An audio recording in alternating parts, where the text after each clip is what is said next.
Hey everyone, what is good? It is the guy that everyone loves to hate, the Crooked Commish. Welcome back to the Clubhouse, y'all. All right. My little girl had to get on stage here, so welcome back, guys, to the Chicago Clubhouse Network. Like I said, I am your boy, the Crooked Commish, here to talk some football with you. So, I know the football season just ended, but guess what? It's about to get started again. This Monday, free agency starts. Apparently, the tampering's already started. So, and as soon as free agency starts and players start signing new guys to add on to their teams and kind of trying to plug the holes or kind of fix their weaknesses that they had last year, the buzz is going to start going around. And we can't help but talk about what could be in the upcoming season. Especially with fantasy, it's never too early to get ahead of the game and start talking about some of these rookies that are going to be coming out. If you guys follow me on TikTok, and if you're not, you should. I've been posting on TikTok a lot of the 40-yard dashes and some of the drills that have been going on the NFL scouting combine that just ended here recently. So if you guys are interested in checking out the top times for the 40-yard dash when it comes to, the running backs or the cornerbacks or receivers, go ahead and look up the Crooked Commish on TikTok so you can check all of those out. I'm telling you, these guys are moving hella fast. So, and another thing that's moving hella fast is all the NFL news that's coming out. Even though free agency hasn't officially kicked off, teams are already starting to make trades. As you guys all know, my beloved Chicago Bears have already made 2 trades. 2 new offensive linemen are coming in, both of them guards, one from Kansas City and the other one from not St. Louis. Back in the day, the Rams, Los Angeles Rams as well. So that was one of the major holes that Chicago was dealing with, trying to protect Caleb Williams last year. And they're already trying to do things to help keep him upright instead of on his back like he was most of the season. So, and Skylar, the Bears draft trade down 2 times. Yeah, and I could definitely see that. Let's try and get back some of the picks that we already traded out to get some of these offensive linemen. If we can get them back by trading down a spot or 2, I'm totally down to do that. I think that's more realistic and definitely gives the Bears a lot more options making the moves that they already have made. But we definitely have a lot more things to talk about, a lot more moves to go over. We also have a special guest with us tonight. He is a friend from TikTok. He is Cole from Flag on the Take. If you guys haven't checked out any of his videos, go ahead and check him out. He is on YouTube as well. And he has a TikTok page where she mostly is featured on. So he talks baseball, he talks football, he talks sports just like we do here at the Clubhouse. So with that all being said, let's go ahead and get this show kicked off.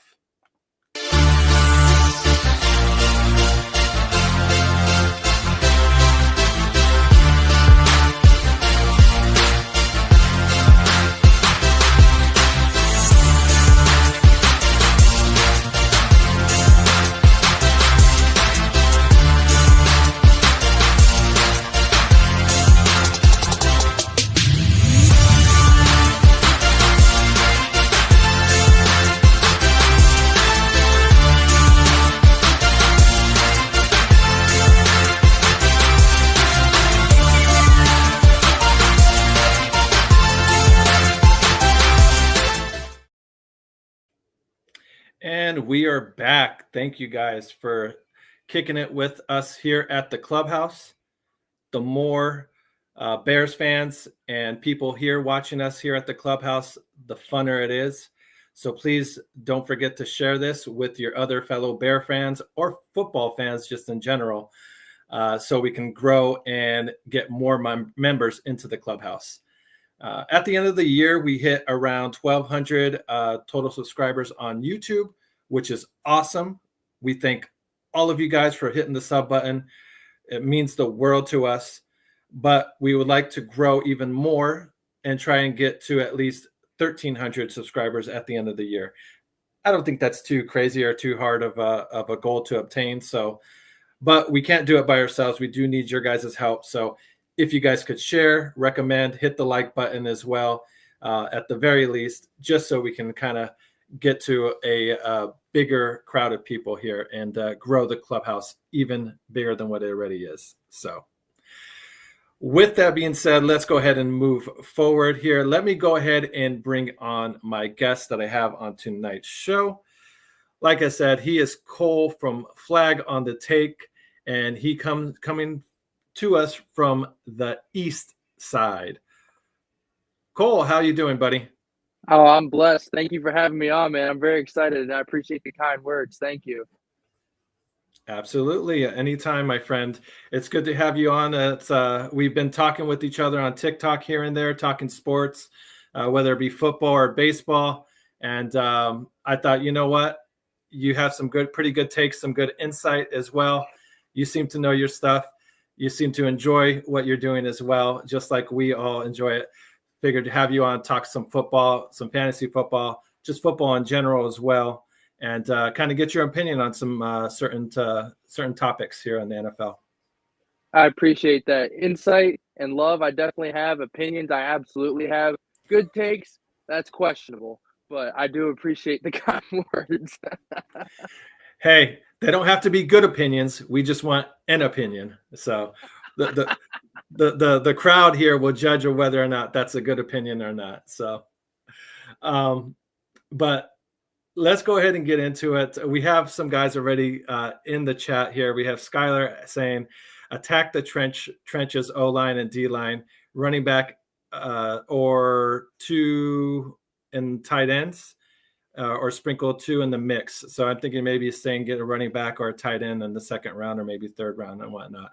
And of course, he's saying get one or two running backs and then one or two tight ends. I think that's what he means. Okay. That makes some sense as well. So, so his first point there of attacking the trenches, as far as the Chicago Bears here. One of the guys that's at the Clubhouse, Foulmouth and JB and some of the other guys that are really big on and kind of at the top of their wish list now that Trey Smith has got the franchise tag and is clearly staying in Kansas City is Ronnie Stanley. Is it Staley? Yeah, Ronnie Stanley. Yeah, he is someone that is at the top of our list of wish list of hoping that we can get at the tackle position. But I've heard your opinion on TikTok and whatnot here and there. And whenever his name gets brought up, you don't seem to be too big of a fan of him as the rest of us seem to be. So what is your opinion? What is your issue, I should say, with Ronnie and why wouldn't be so sad if he were to leave? You can have him. That's fine. You can absolutely have him. Like, I loved Ronnie Stanley when he was on his rookie deal, but then we paid him, and I know he had that massive injury, and I know that's not his fault. But, like, he comes back, and, like, he's not playing, like, consistently. And when he does play, it's not that he gives up a lot of sacks or that he gives up or commits a lot of penalties. It's just the one or two that he does give up or the one or two that he does commit are at the worst possible time. I mean, he's like a guy in baseball who never strikes out unless the bases are loaded. That's Ronnie Stanley. Oh. It'll be like a clutch 3rd and 3 with like 90 seconds to go, and then he decides to hold.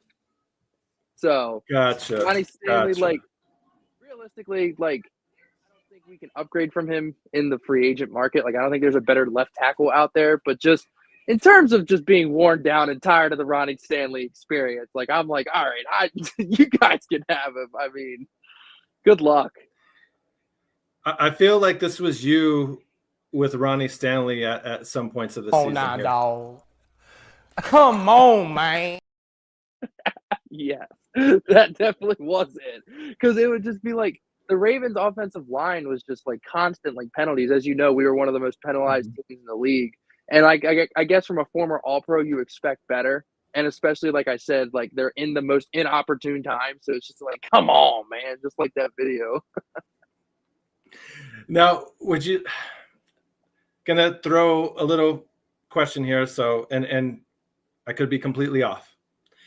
Was the majority of his penalties, were they like holding penalties? Because someone like Lamar Jackson, who scrambles a lot, if they're holding penalties, maybe you can kind of forgive that because of how much he kind of scrambles around and whatnot. So where it's like, all right, yeah, I guess you can't really predict or kind of figure out, where the guy's when he's going to run or when he's not going to scramble and whatnot. So to where he gets caught up like that, or is it more offsides, just whiffing on blocks or missing assignments and stuff like that? What seems to be more the issue with him on that? So he definitely doesn't like whiff on the blocks. I will give him that, but it's like not one specific penalty. Like this game, it'll be a hold. This game, it'll be an illegal man downfield. This game, it'll be a false start. Like it'll be like a 3rd and 1. Like really need this 3rd down. Oh, false start. Pushed us out of field goal range. Like it's like stuff like that. That just like I think over the years, on top of him like not returning to that All-Pro form, I think that's just what did it. And plus, like he was our 2nd highest paid player. So that also really like got on my nerves. I guess I expected more out of him. So depending on how much you guys get him for, it actually might not be a bad deal. Like I would actually take him back. But I think we were paying him upwards of $30 million towards the end there. Yeah, and that's a pretty penny for sure. Granted, I'm hoping he's not hoping to get that much kind of payday again. But even if it's $25 million a year, I mean, that's still a pretty decent amount of change there to give him. So, and him being like, there's not very many options in the free agent market right now. Right. So that's part of the issue, or where I think his bargaining chip to drive up his price a bit, because. Oh yeah, absolutely. If you don't want me, right? Like slim pickings. I mean, unless you're going to trust a rookie that you drafted to just plug and play and get right in, which is certainly possible, but there's not. You got to be drafting in the top, part of the draft to get one of those type of guys. I think this is a weaker offensive line class too. Like there's like the studs that are at the top, and then there's like a significant drop off. I think so. That also doesn't help because the Ravens are picking 27th, I think. Either way, not good enough for somebody of that caliber. Right. For sure. Speaking of the draft here, I just wanted to pick your brain on this as well. One of the guys that was the consensus number 1 pick this year for the longest time was Abdul Carter. And then I'm sure you heard about a few days ago, maybe a week ago, the reports on he has a stress reaction in one of his feet. Yeah. Where that could, maybe he's not the number 1 pick, not necessarily saying he's going to drop all the way down to 10 or out of the top 10. But do you think that's enough to keep him from not being the number 1 pick in this year's draft? Or do you think still you're going to, deal with that possible injury and just go for that freak of nature type of athlete? Well, like they said that he's had this since high school and he's done pretty well in college. I do say so myself. So it depends on like, is he going to play through it? Because if he plays through it, then I heard that like it could get worse down the line. But if he gets surgery now, like, like how's he going to come back from it? So I think he's worth it. I don't think it's that big of a deal. If he was like a two-time torn ACL or something, then I would be like, all right, we might have some concerns here. But I think one tiny stress fracture in his foot, I don't think should be enough to dethrone him as the best defensive player in the draft, potentially number 1 pick. But I think that a quarterback and Travis Hunter are going to go before Abdul Carter does. Really? Yeah. Which quarterback? It's going to be Cam Ward. Okay. Just wanted to make sure, and you weren't suggesting anything even crazier.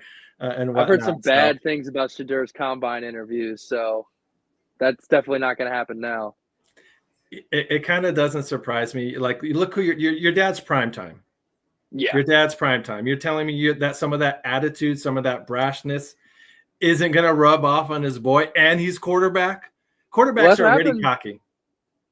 happens when you're the best player on the field your entire life. Yeah, you just build up that natural arrogance because you're never humbled. And when you're, like you said, when your dad's prime time, who's all about building up confidence, like, I don't know if Shedur's ever been humbled. For real. So, but back to Carter real quick.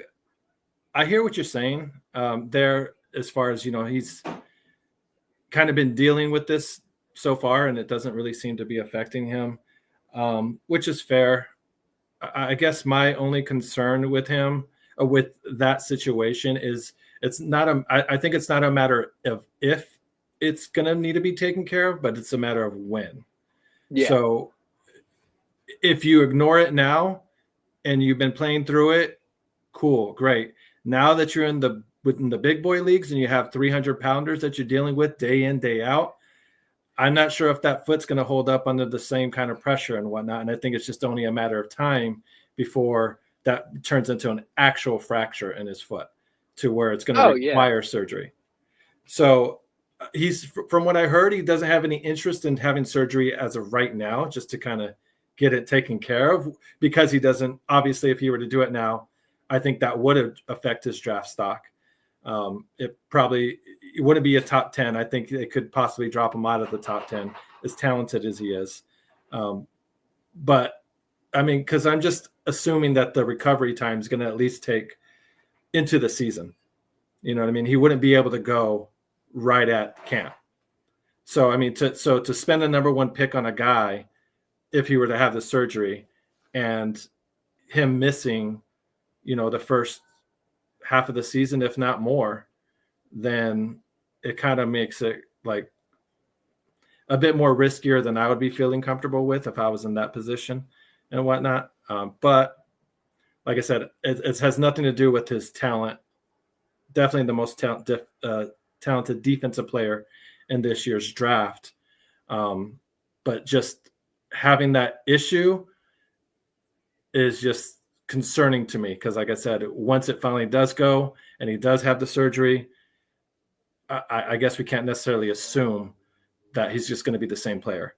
More than likely he can be, but we've seen other guys come back from an injury, whatnot, and not quite the same player. Still good, but you can tell they've been affected.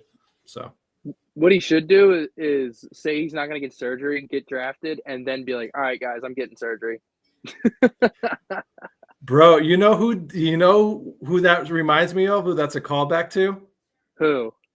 Freaking Arian Foster. Ah! He did that with the Texans. He fucking had a broken collarbone that he said he knew at some point in the season that it was fucked and it was broken. And he just dealt with it because it was a contract year, because he knew if he said something, they were going to pull him and whatnot. So they get the deal done. As soon as they get it signed done, he's like, yo, I got to have surgery on my collarbone. I'm like, what? He's like, yeah, I got it fractured, or I got it messed up in one of the games, And they, to say the least, the Texans were a little annoyed and peeved at that. But I mean, that's smart on his end, knowing the game, knowing the situation. Here's the thing about Abdul Carter, right? Well, like, not saying you specifically, but like, say you're like a general manager of a team, and you really think that Abdul Carter is like the next like Myles Garrett. Like, with hindsight being 2020, if back in, well, when was Myles drafted? What, 2017? Somewhere around there, 17, 18. Yeah, so you have the number one pick then, and you know how Myles Garrett's career is going to turn out. But he's in the same situation as Abdul, where he needs to like get that foot surgery. Wouldn't you still draft him, knowing how that career pans out? Like, oh yeah, you're going to miss him his rookie year, but like he's going to come back and be like, so like if you think he can hit his ceiling, like, wouldn't it be worth it to like miss out on him in his rookie year to get that kind of guy if he is that level of a player? I can see that point. I guess if you have that kind of conviction and feel like, in our system with our coaches, we can build him up to be that monster, and I'm willing to take that. I mean, I can understand that. I can concede that and whatnot. But you really better be damn sure that he's going to turn the player that you think he is. Because if not, then you're definitely being talked about. It's like, that was a bust. Getting fired. Yeah. No, absolutely. It's definitely the Happy Gilmore scene. It's like, well, you're fired. Bye-bye. Fired. Real quick, some of the other comments coming in. So 1 or 2 running backs and a tight end, or 2. Reason is a lot of good running backs in the draft, and tight ends class is good this year. Absolutely agree with that. Would help to beef up the offensive weapons for Caleb. Yeah, 1,000% agree with that. The one is especially, Swift. I think all us Bears fans are a little kind of questioning how much Ben Johnson really is a fan of Swift, considering that he kind of got rid of Swift when he was in Detroit. He got rid of him, yeah. So it's kind of like your days may be numbered here. Sure, maybe you may stick it out this season, but I'm sure the cap hit is a lot easier for us cutting you next season than it would be this season. So you guys better not take a running back in the first round.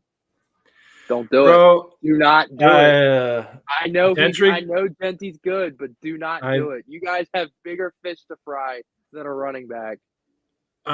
You know what? And it's so tempting too, especially seeing what they've done so far, like making the offseason trades for the offensive linemen.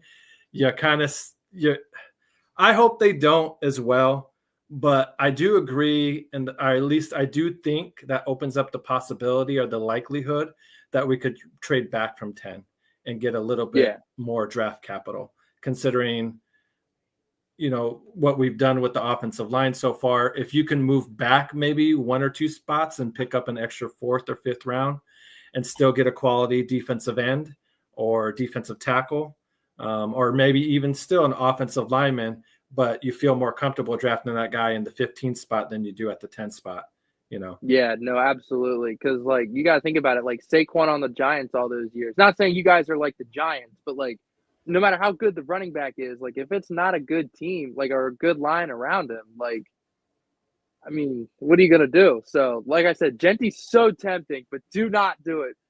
Ryan Poles, if you are for some reason listening to this podcast, do not do it.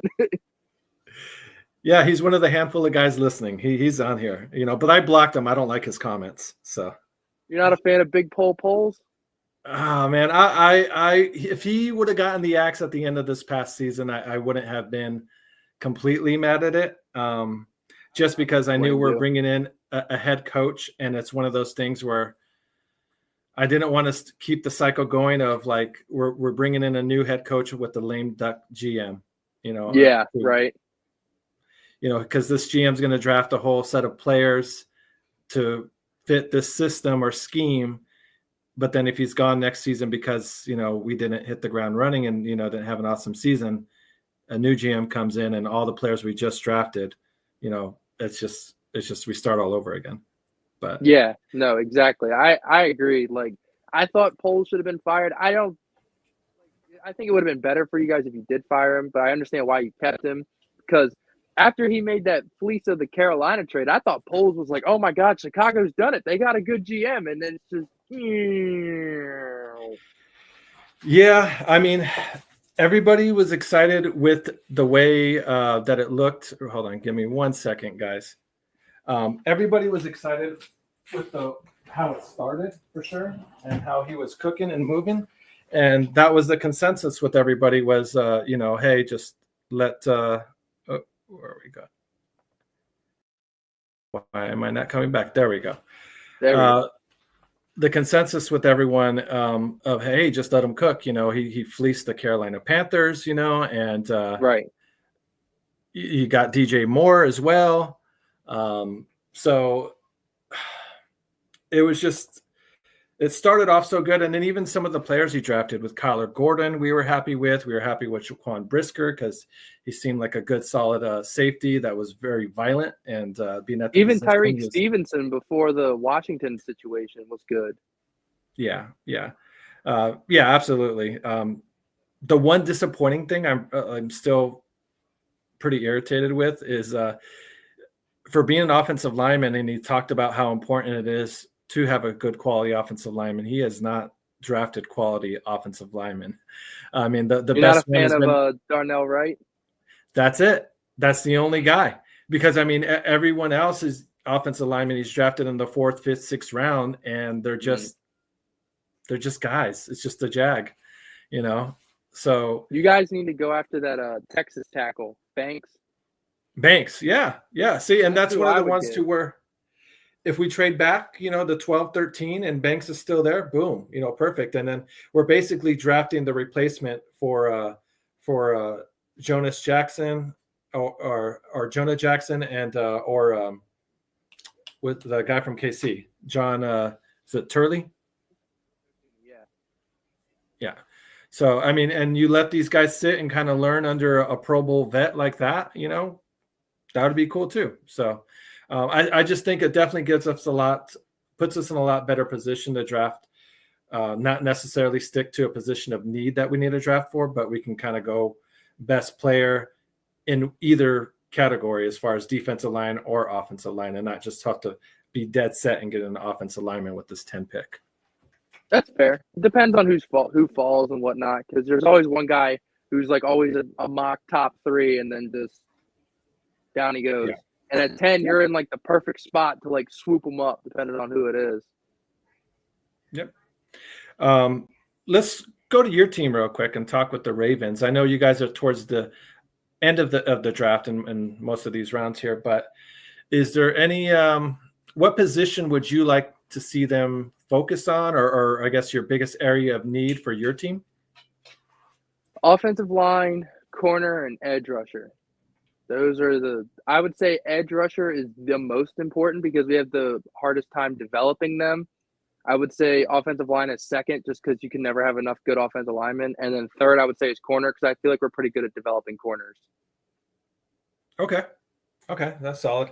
What do you call as far as if you guys do let go of Ronnie, do you guys have a replacement already in mind, like in the process? No. Works? Okay. No. So the draft or free agency is where you would look to try. Yeah, we are not that lucky. Is there anybody free agency wise that you would like to see them hopefully target here at the beginning of next week? Got to figure out who's a free agent. Oh, yeah. Give me a free second. Agent tackles out there. Yeah, give me 1 second. I think I might be able to pull something up here. Because if I heard some names, I could definitely say whether I would want them or not. But the problem is that it's our left tackle. Like we just replaced our right tackle and our center. Absolute dogs, both of them. Our guards, I think we have the worst guard tandem in all of the NFL. So that's definitely a problem. And if we lose Ronnie Stanley on top of it, like I said earlier, not thrilled to bring him back at the price tag that he wants, but at the same time, like you said, like who's going to be better or equivalent? So I'm kind of between a rock and a hard place on Ronnie Stanley. I know the Ravens said they were in talks with him, so we'll see. Okay. So then it's certainly maybe within the realm of possibility, like I said, considering it's slim pickings. I hear what you're saying, though. He's 31 years of age, so it's not like he's more going towards the down swing of his career than the upside. Not to mention the injuries. Yeah. He's about a year removed from them, or he had him I think last year was the first time he was fully healthy for like the past 3 years before that. Perfect time to get healthy is contract year. I mean, that's how convenient. yeah. All right, so let me look here. Offensive line. So as far as the Bears, who I'm hoping they get for center is the Atlanta center, Drew Dolman. That's who everyone wants. Everyone's after that guy. Everyone who wants a center is after that guy. Give him a blank check. Just give him a blank check and say, here, you write your number on there, whatever the fuck you want. So reset the center market. Yeah. All right. Will Fries, guard from 27 out of the Colts, it looks like. So that's not the worst. It would depend on how much we give him. Like, I wouldn't be pissed depending on the price tag. Okay. Cam Robinson. That's a good one. Jacksonville. Okay, 29 years old. That's a good one. Like you said, kind of like could be getting towards the downswing of his career. I thought he played well in Minnesota after they traded for him after the deadline. So I wouldn't be pissed, but I don't want to give him like top of the line money. Okay. I'm not going to mention that name just because I know. I can say from experience that guy will not make it through a season. You talking about James Daniels? No, I'm talking about Tevin Jenkins or Tevin. Yeah, like that. Just like you said, how you felt with Stanley, like it was I'm just good like on the that dude one. could just cannot. Yeah, that's what I said. I was like, I don't want him. I'm good. yeah, I don't think anybody really wants him. Any interest in was it Zedler or Zeidler from Kevin Zeidler? Kevin Zeitler. Yeah, we had him before last year. I'd love to have him back. Okay, Why we let him go? Well, he's getting up there in age now for sure. He's 35 years old, so Another 1 year. He's still playing great ball. all right. Yeah, you're right. There's really not much. Oh, okay. Was this Patrick? Was it Mekar? Shit. Uh, That's from my team. yeah. Patrick McCary. Oh god, that's not good. That's not good. Well, he's definitely one you want to re-sign then, I guess, or get back. That's the guy who was gonna replace Stanley. Well, he still can. I like Patrick McCary because he can play all 5 offensive line positions. So you would rather, if they were to re-sign anybody, you would rather them re-sign him than Stanley? I don't think he should be like the future of the left tackle, but I definitely think he could be serviceable. Okay. That makes sense. Like kind of like a bridge guy. Yeah. At least, and at that point, you're not paying this guy top of the line money to be a Yeah, no, he's definitely not getting 30. It ain't happening. He's certainly going to try, though. I would too. Dan Moore Jr. From the Steelers is another one. No thanks. I'm good. Mekhi Becton. Mekhi Becton. He played guard for the Eagles this past year. I would have him as a guard. I wouldn't move him back out to tackle because when he played tackle for the Jets, he was a turnstile. Yeah. That's definitely not what you wanted to say on your portfolio there as a tackle position. He was getting turned over more.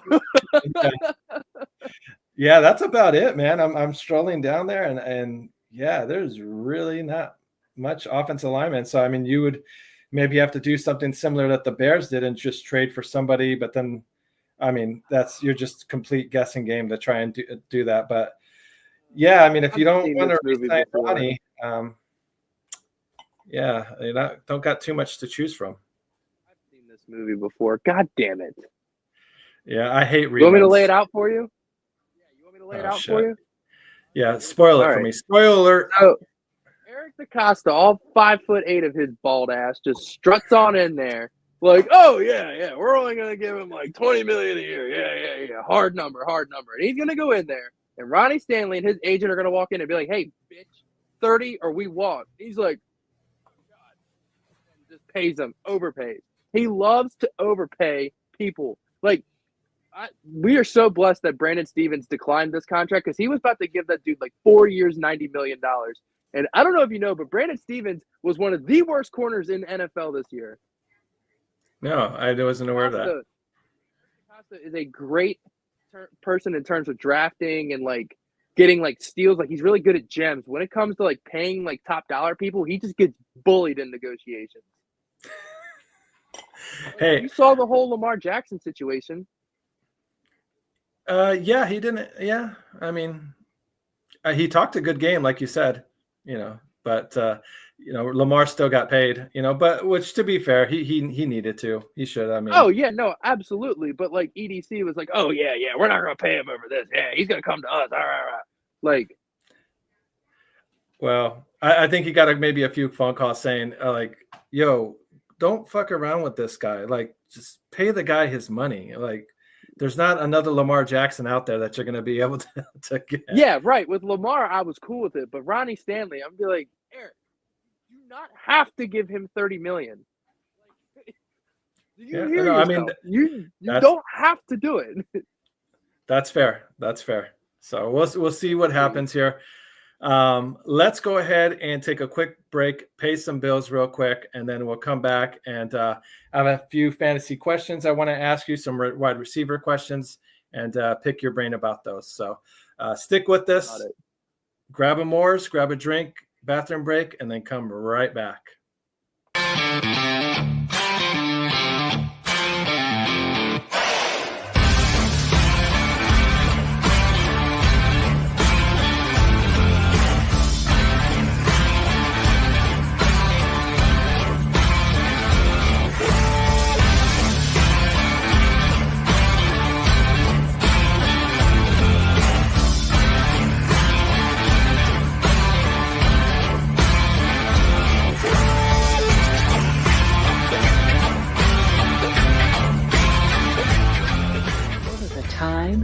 When high standards prevailed, when excellent craftsmanship was displayed and treated with the utmost importance.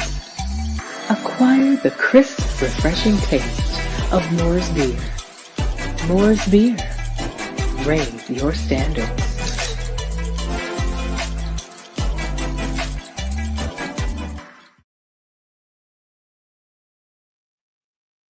I want to say thank you to Moors Beer for sponsoring us. We like to thank all our sponsors. We really do appreciate them. Moors and also Fantasy Jocks. Guys, if you are a commissioner like me, but maybe not as crooked as I am, go ahead and hit the Fantasy Jocks if you need to get any fantasy football draft boards, if you still do them live like I do, if you have any championship belts, rings, trophies that you want to get for any sport, doesn't matter, doesn't just have to be football. Fantasy Jocks is the place to go. Let them know the Crooked Commish sent you and get your next championship ring or belt at Fantasy Jocks, no matter what sport you play. Hell yeah. See, I myself am also a commissioner, but I tend to be a little bit more honest. Well, I guess somebody has to. So let's get into a little bit of fantasy talk here. I have some questions I want to throw at you regarding some of these wide receivers coming up in some redraft leagues. Last year, we had quite a few rookie wide receivers have really solid years, really good first years and whatnot. And for a while there, they were even maybe in the talks of possibly being rookie of the year if they could keep up that level of production.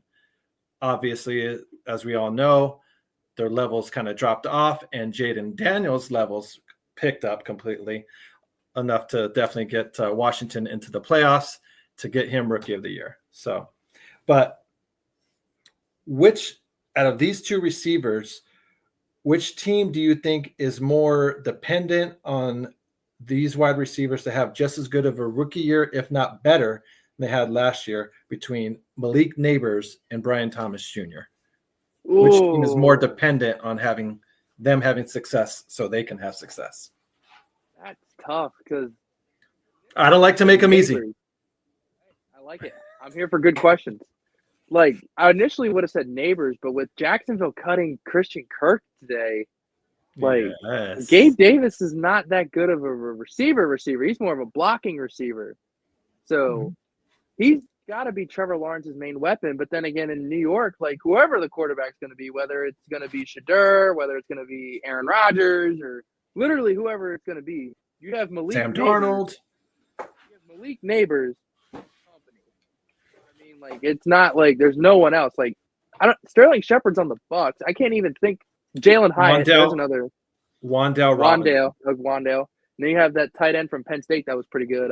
Theo Johnson. Yeah, he was pretty sick. But, like, Neighbors is, like, here, and then the rest of their weapons are, like, here. So, I don't know, because, damn, that is tough. I'm going to say the Giants will be more dependent on Malik Neighbors than Jacksonville will be on Brian Thomas, because they have they'll be able to run the ball better, in my opinion. And they have Evan Ingram, and Gabe Davis can occasionally pop off. So I would say Malik Neighbors. Okay, fair. Like I said, I like to give tough questions. I don't like to give too many softball questions here. So I love it. I'm here for it. Lay it on me. So another one here. Which second-year receiver do you think is more likely to have a better bounce back year, considering that their rookie years weren't as successful as they wanted them to be, between Rome Odunze or Ricky Pearsall? Ooh, Ricky Pearsall's tough because you don't predict someone getting shot in the chest. Like, that's not a common football injury. Yeah, like didn't have that one on my bingo card. I remember a few years back we had Brian Robinson Jr. getting shot in the butt. Yeah, that was in DC. Yeah, that's like an hour somewhere I live. So yeah, that was crazy. But yeah, Ricky said, "Hold my beer. I'll do one better. I'll get shot in the chest." Right. So is it who do I think is gonna have the better season, or who do I think is gonna be more dependent on? No, who? Yeah, this one's who do you think is going to have a better second season between the two rookies last year, Rome Odunze or Ricky Pearsall? You're going to be happy to hear this. I was sky high on Rome Odunze coming out of the draft, so I'm going to ride with Rome. All roads lead to Rome, baby. Come on. And I think with Keenan Allen, who's a free agent, he could or could not come back. But DJ Moore is going to do some DJ Moore shit, and it's just going to open up a bunch more targets for Rome in that Ben Johnson offense, especially if you guys do beat the O-line and Caleb takes the leap like I hope he does. So I think it's Rome. Cool. I appreciate the good words. You're definitely coming back on the show. Oh, yeah. So that was the correct answer. So, but no, I'm high on Rome as well, and it's not strictly because I'm a Bears fan, but something that was brought to my attention that kind of was heard about, forgot where, but the fact that in Jackson Smith-Njigba's rookie year, he had Shane Waldron as his offensive coordinator. Didn't have a very good rookie year. It was meh. Shane Waldron leaves. Jackson Smith goes into a new offense system, has a phenomenal second year, just completely goes off. Has such a good year that the Seahawks now cut Tyler Lockett. So and DK Metcalf wants out. So now a kind of similar situation with Rome. First year stuck with Shane Waldron, who was calling offensive plays like this on the sidelines. So now that you have a competent offensive coordinator there to kind of maybe give you better directions, put you in better different scheme situations to get open, I'm hoping that he can have the same kind of production that Jackson Smith had this past season. So, but I agree that's definitely possible. And you also got to think DJ Moore is going to get the best corner, and they're going to shade the coverage over to him. So Rome Odunze is going to get the second best corners and on a weak side coverage. So I think Rome Odunze is better than a second-ranked corner. So we'll see. Yeah, no, I mean, being drafted top 10 last year, and some guys were even considering, some were saying that he may have been the best receiver. I liked him out of, Marvin Harrison Jr. and Malik Neighbors. There wasn't too many of those people, but you had him on some boards being the best receiver and whatnot. So when you're talked in that level, you should have that kind of skill set to be able to definitely take a bigger leaps in year two. Oh, yeah. So speaking of another name that you just brought up, DK Metcalf, where do you think he ends up going? I know, I'm not sure if you heard a few weeks back that there was a trade on the table from Green Bay to where they would send their 23rd pick and then their choice of either Romeo Doubs or Dontavian Wicks. Dontavian Wicks, yeah. Yeah. Clearly, they didn't really like that deal since it's still, on there. But where do you think see a good fit for him? First off, how does Seattle say no to that deal? I mean, you got to think. This has definitely had to have been brewing. There's no way today, March 5th, Seattle was like, what the hell? He wants a trade? Like, they definitely knew this was coming. I don't know how they didn't take that deal, because I quite frankly don't think they're going to get a better offer than that. I mean, yeah, you're getting your first round pick that you invested in. I think DK was a second rounder. Pick. So, I mean, you get a first round pick and a young replacement. What do you want? I guess they're trying to squeeze out a little bit more and maybe get an additional fifth round pick and being a little greedy there. God, but come on. I mean, that's the only thing that makes sense because, like you said, that was a quality trade offer. Either that or you're just not at Seattle. You're just not that sold on Dobbs or Wicks. I mean, I get it. They're not DK. Fair. I get it. But I wouldn't think that they're complete trash. I like Dobbs a bit better than Wicks, I like Dobbs better as well. But, you know, if whatever. I had to pick a landing spot for DK, obviously I would like the Ravens to get him, but we don't got the money to pay him what he wants. I think this team is connected to every receiver, but I really do think the Steelers have a shot. I was just about to say that too. When you got done saying your team, I was like, I think Pittsburgh has a good chance because they were trying to get Brandon Ayuk last season for the longest and time. Cooper Kupp. Yeah. I mean, and then, you know, so now that you hear DK may be on the block, I mean, I would much rather him go to Pittsburgh than go to Green Bay. As a Bears fan, I wouldn't. Not interested. No. You being a Ravens fan, yeah, we were kind of feeling each other. Neither one of us want any part of DK unless he's on our team, I guess. Yeah, no, exactly. And it's crazy. My fiance is a Steelers fan, and she's like, "Yes, please, finally give us a receiver." Wow. That sounds like it's a pretty tense relationship there when it comes to football season. Only on 2 Sundays a year. Only 2 Sundays. You guys watch the game in separate rooms. Like neither one of us cheer like when something happens. It's just like crickets. Just a little silent fist pumps like, yes. Right, yeah. I hope she didn't hear that.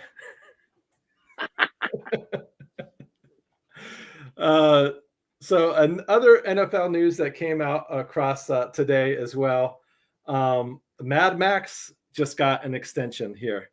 I'm sure you saw $106.5 million with 91.5 millions. 91.5 guaranteed in his pocket. Damn it. It's good to be mad sometimes. Oh, man. I mean, they had to do it. But wasn't it funny just like towards the end of last season or maybe even the beginning, it's like you hear the rumblings of Crosby like, yo, I don't want to be here. You know, I don't know what they're doing. I want to win. And then they kind of slide this big ass check over to him. He's like, I like being here. It wasn't that bad. Yeah. I don't think it was that bad. We'll win eventually, you know. We got Tom Brady. We're going to win. For real. If you're Cleveland, Pittsburgh, and Dallas, you've got to be like really pissed off that deal just came out because Micah, Myles Garrett, and TJ Watt, and Trey Hendrickson, forgot about Cincinnati, and Trey Hendrickson, all their price tags just They all looking at their GMs like, you see what that guy just got, right? You telling me I'm not as good as that guy? Max got 92 million big ones, fully guaranteed. Yeah. It's like I know you start have at 93. For real, yeah. We can start there. So I mean, oh my god, like I said, if they're not going to pay some of these guys, I mean, you better trade them and get what you can out of them instead of just letting them walk during free agency. So Cleveland's so stupid. Why are they not willing to trade Myles Garrett? You're not going to win. You're buried in cap hell because you paid a rapist $230 million guaranteed. And this is your only player that you have that is good enough to be worth multiple first-round picks to help you rebuild that roster to get out from that cap hell. What are they thinking? I think really take them from a 4-win team to a playoff team? I'm guessing they're thinking they're going to have one hell of a draft in offseason to go ahead and get competitive. But I mean, hey, that works out for you and your guys' division. You know what I mean? So it definitely does. The Browns are going to stamping themselves to be last place in the AFC North there, you know, by I think they're getting Cam Ward. So that means Cam Ward's going to become my biggest op real quick. Yeah, I mean, I hear you there, but the Browns know how to fuck up quarterbacks. You know? Like, I mean, as talented as he is, Yeah, dude. I mean, just like, come on. Like, I wouldn't be surprised if they find another way to fuck this up. Because, like I said, the Browns know how to fuck up a cup of coffee. So, Appreciate you, Skylark, agreeing with me. Not too bad of a take. I'll take it. Yeah, no, I completely agree. Like, the Browns are the type of organization you can ask them what color the sky is, and they'll get it wrong. So I miss them being bad. It's just like Cam Ward seems like a good kid. Myles Garrett seems like a good dude, and it's just like it just seems like it seems like football malpractice to not move Myles Garrett. I guess just from a football perspective, like as a football fan and an armchair GM, it's just like, why wouldn't you do it? Like I said, I mean, I can't imagine these teams are lowballing them too much. I mean, from what we're hearing, they're getting, Multiple first round ones. offer. Yeah. So it's like, what more do you really want? I mean, I guess they truly want a king's ransom of like, multiple ones, and then also a Pro Bowl player on top of that as well. So I hope Washington gets him. That's who I've been rooting for. That would be interesting there. Man, now is the time to push your chips in the middle while Jayden's on a rookie deal. Well, and speaking of that, I mean, I think they're already starting to do that with the Deebo Samuel trade. What were your thoughts when you saw that? I loved it. I was like, this is actually insane because you give up a 5th-round pick who, besides Puka Nacua, can you even name me one 5th-round receiver that's worth a damn? Probably not, is the point I'm getting at. And even if Deebo is a 1-year rental, like I know they've said they want to extend it, but even if he is just like worst case scenario 1-year rental, you pay him his $18 million on your cap. Like that's why you have a rookie deal, so you can pay guys like Deebo Samuel $18 million, and so you can give them big money. So Terry McLaurin and Deebo Samuel, like Deebo was the guy in San Francisco. So now where he comes to Washington, where he doesn't have to be the guy, he's going to be scary. And imagine if he's in the backfield with Jaden Daniels on a read option. Yeah. Ravens. Who are you going to stop? Lamar or Derrick Henry? Who are you going to stop? Jaden Daniels or Deebo Samuel? Good luck. I agree. I mean, I think this is definitely going to rejuvenate Deebo and give him a new sense of purpose there, playing in Washington with the new team there. So fantasy-wise, it'll be interesting to see how big people are on him, how much it brings up his value and redraft leagues. Fantasy-wise, I don't touch Deebo Samuel with a 10-foot pole. I haven't in the past 5 years, and I'm going to continue to keep doing it. Really? Just too inconsistent for you? Yeah. I don't touch him with a 10-foot pole. Never have, never will. All right. That sounds like a drug campaign ad slogan. Kids, never have, never will. You don't do it either. Straight edge. For real. I have a bunch of people that, and I shouldn't say a bunch, but I have a good amount of people that are on that list of just do not drafts, in my opinion. Like I'm trying to think of who else is another one that it's always a do not draft for me.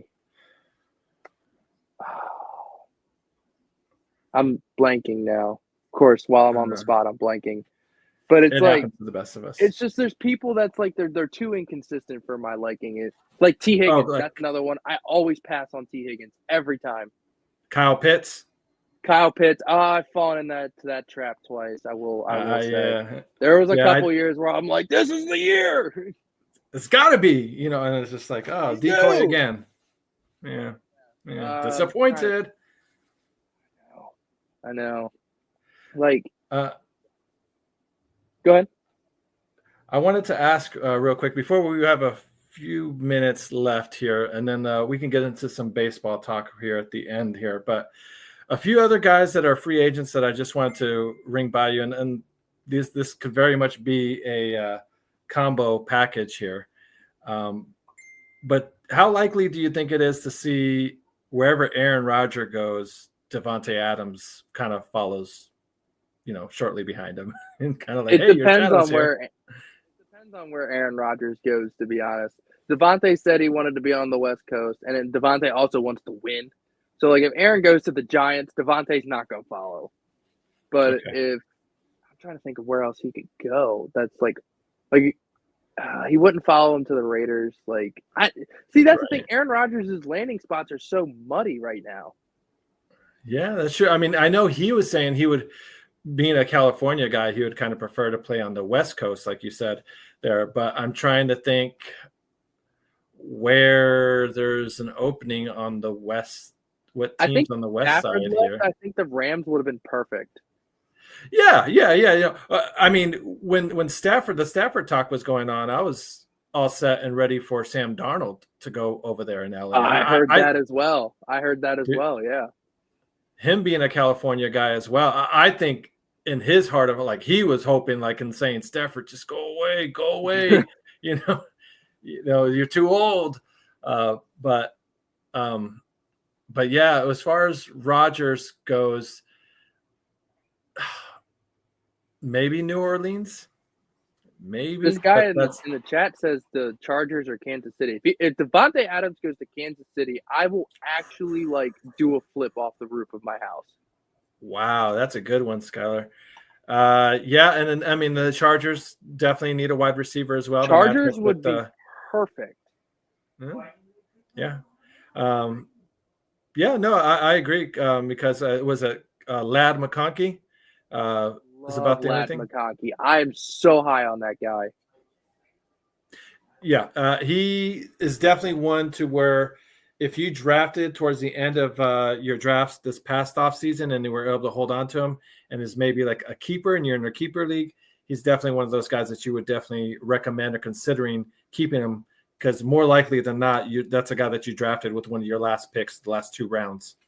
Lad McConkey. So funny story. So my fiance also plays in our fantasy football league that I'm the commissioner of, and I told her I think it was like the 9th or 10th round. I told her, I looked her dead in her face. I said, if you do not pick Lad McConkey, I am going to pick him. Like, because I talked about him all offseason, like, oh, this is my sleeper. Oh, this is my sleeper. Like, and this guy's the guy. Like, he's going to be the gem that, like, takes me to the chip. And she's like, oh, I don't know. And I literally looked at her. I was like, if you do not take him, I am going to take him. And she took him, and he started, like, the whole second half and took her right to the playoffs. You say, you're welcome, honey. You're welcome. No, literally, because she's always like, you're just going to screw me over because we're competitive and we're in the same league. And I'm like, I'm actually trying to help you. You're like, sweetie, I'm looking to screw you over in other ways, not in fantasy football. That's why when people ask like, oh, you do stuff for her. Well, I'm like, well, perks of sleeping with the commish. I don't know what to tell you. right. Not everyone can do it though. So right, exactly. On the record. So we got a question here on that Blue. If you can kind of maybe clear up what you're saying here, 2.2, which is 1 of 12 in a 10-man league, or Tracy. So I think you're trying to say Tracy or somebody else, but you forgot to kind of put that name, huh? Tyrone Tracy? Yeah, what Tracy would he want that early? Tracy in the second round, you might as well not even play fantasy football this year. No, that doesn't make sense. Like that's not the so early. Yeah, if that's the running back from the Giants.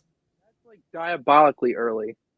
Yeah, that doesn't make sense. If you can kind of clear up your question here is exactly what you're trying to ask because can't quite piece that one together there. Check them out. Not sure who that is. I will say, Aaron Rodgers retires. He doesn't have it anymore. Yeah, maybe. I mean, he is 42. Yeah, he started to come on towards the end of the season. Go ahead. My first round pick that I'm targeting this year, Amon-Ra. Really, and I'm assuming PPR league, right? Oh yeah. Okay. Amon-Ra was my choice last year, but once again, my fiance had to pick ahead of me. She was like, "Oh, who should I take?" I'm like, "Oh, well, I want Amon-Ra." And she's like, "Oh, Amon-Ra is one of my favorite players and did really well for me last year draft, and he turned out to be the best player." Yeah, well, I mean that's definitely a quality choice. I think you can't go wrong with that one. I think a lot of people I'm hearing. I mean, Saquon Barkley had a hell of a good season there, so I wouldn't be surprised or mad if people felt justified on drafting him number 1 or even someone like Bijan Robinson as well, just because they have that kind of dual threat, ability and whatnot. Right. Oh, here we go. Bijan's. It's a Dynasty League, should they trade Tyrone Tracy for a second round pick? Oh, dude, you absolutely should. Okay, yeah. So sorry. Okay, Dynasty League should I trade for a second round pick? It's a 10-man league, so technically it's one of 12 in a rookie draft. Yeah, 1000%. So you're gonna get. Yeah, I think You're there's gonna better trade away players than the Tracy. Giants RB1.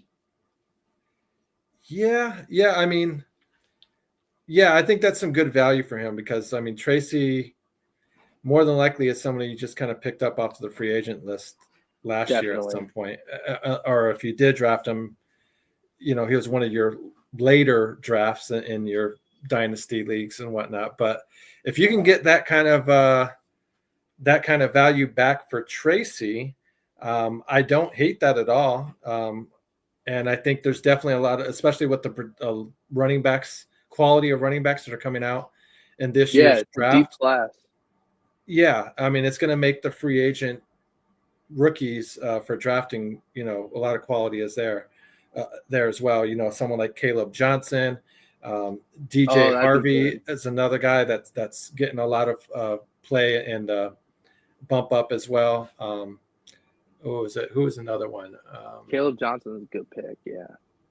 Yeah. Can't go wrong with Iowa running back. Or even the North Carolina guy, Hampton. Amarion Hampton, my guy. I'm a Tar Heels fan for all sports.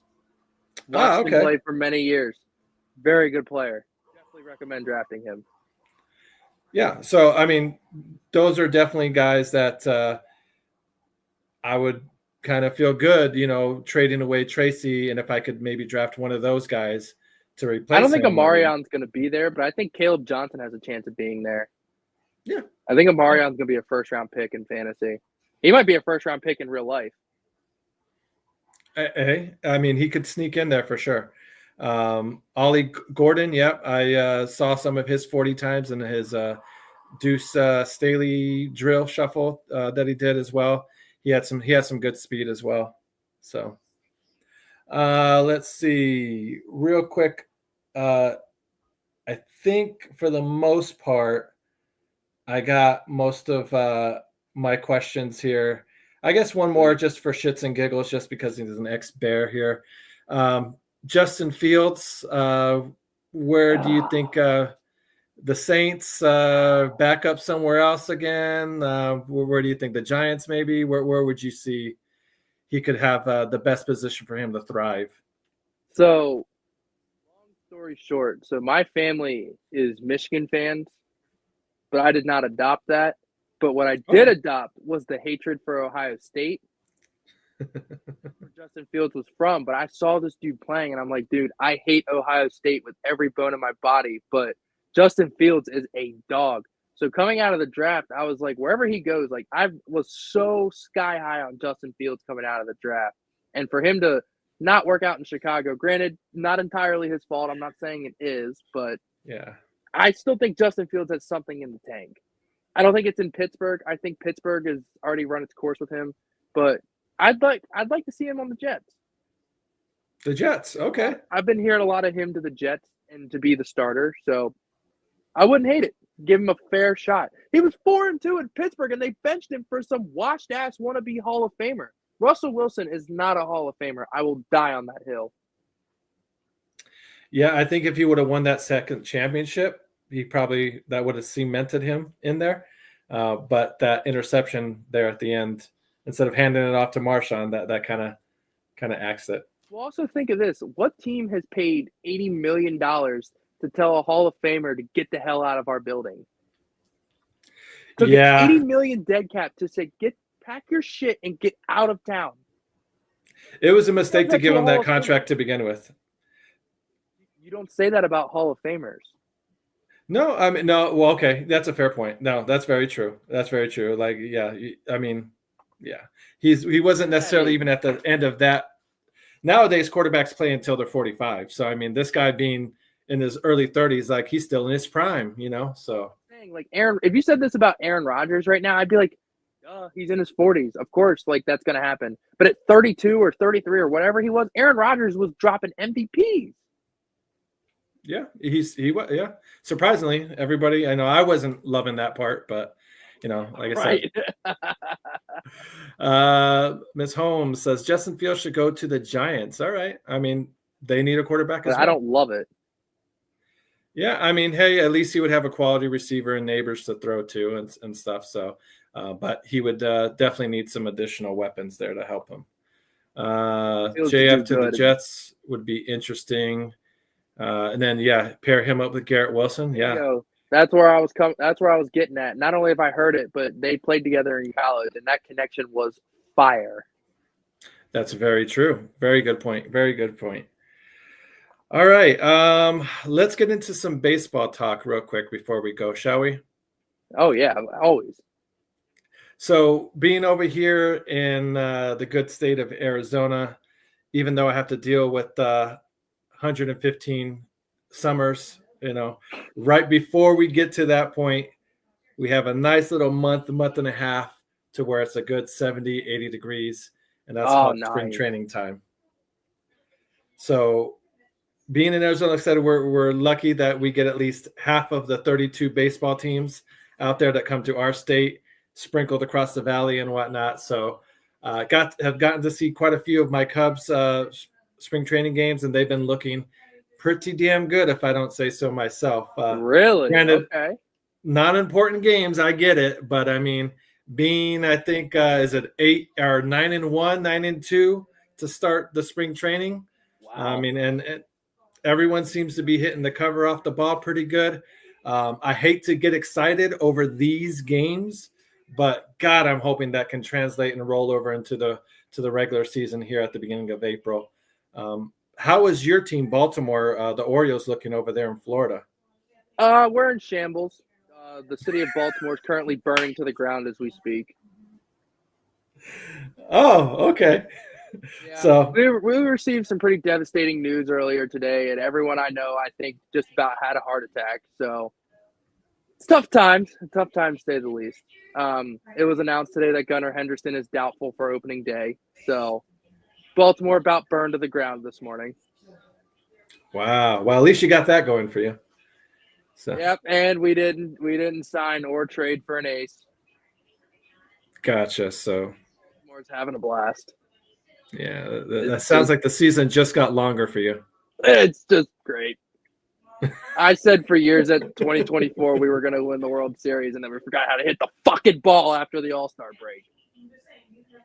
So what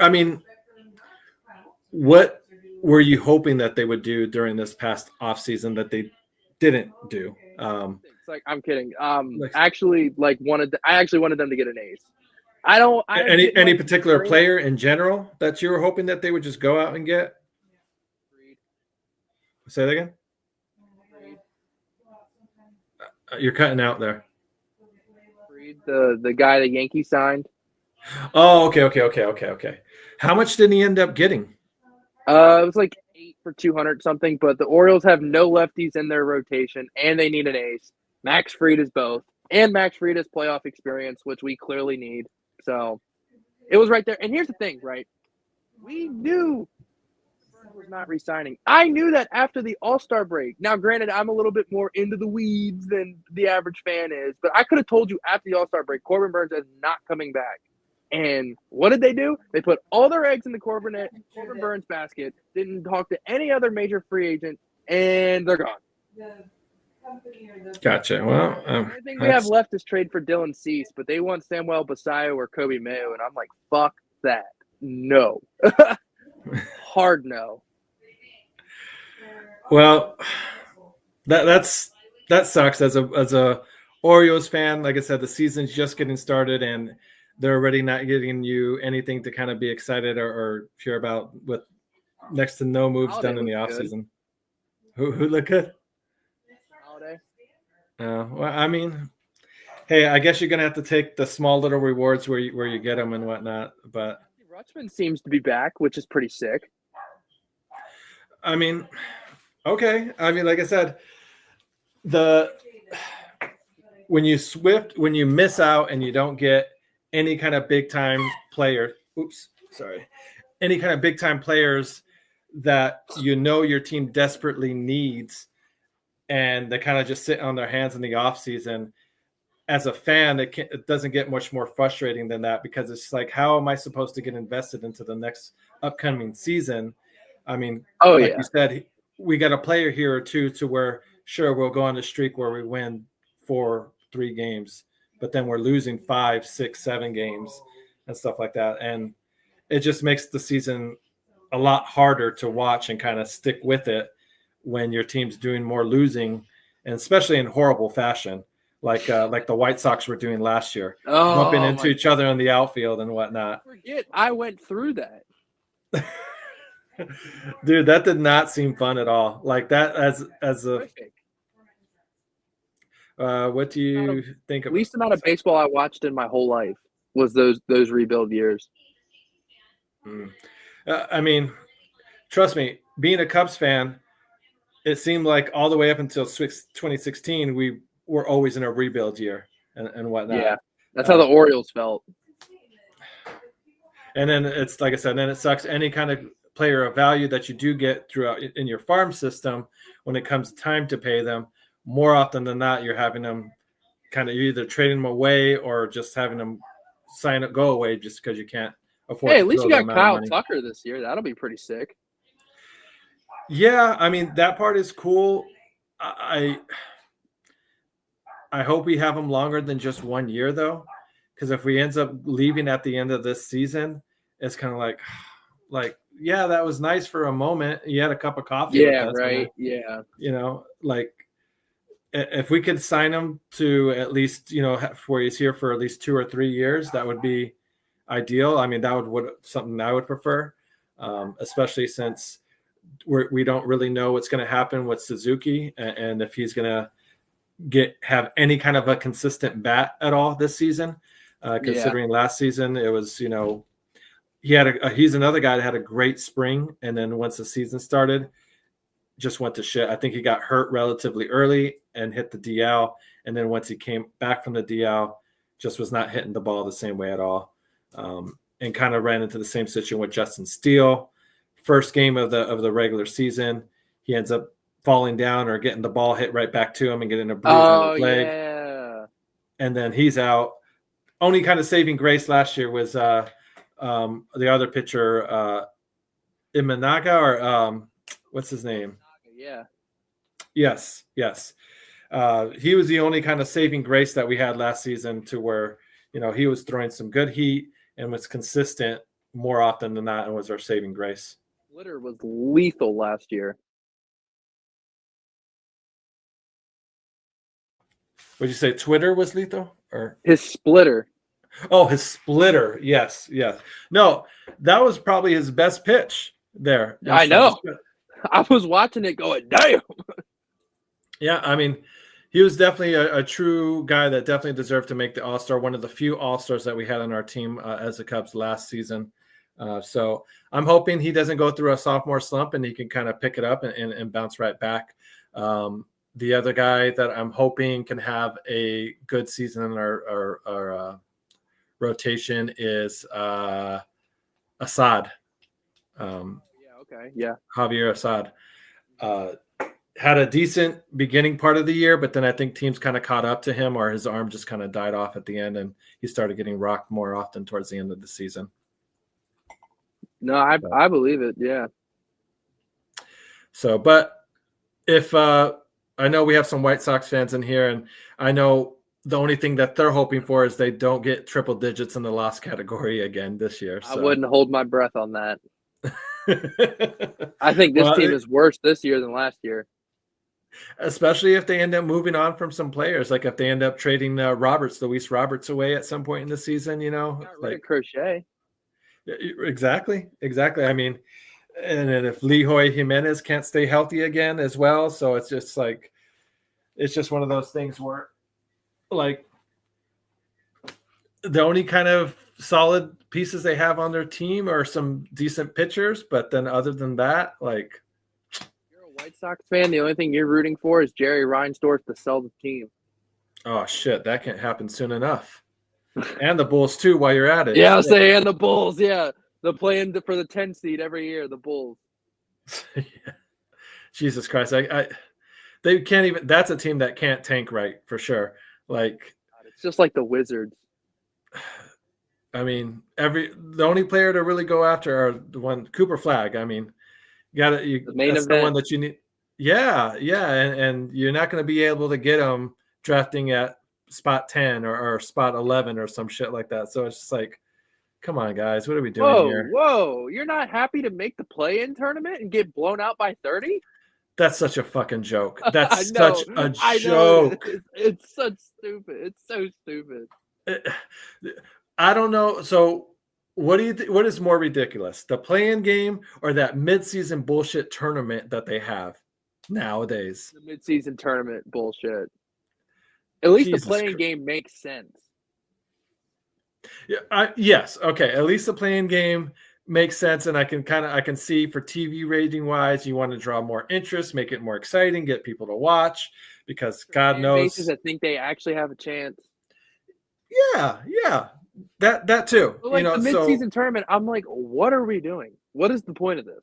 Win some For real. bullshit cup, like you can get a better cup on that website you were promoting for your fantasy football league earlier than the one they were giving out.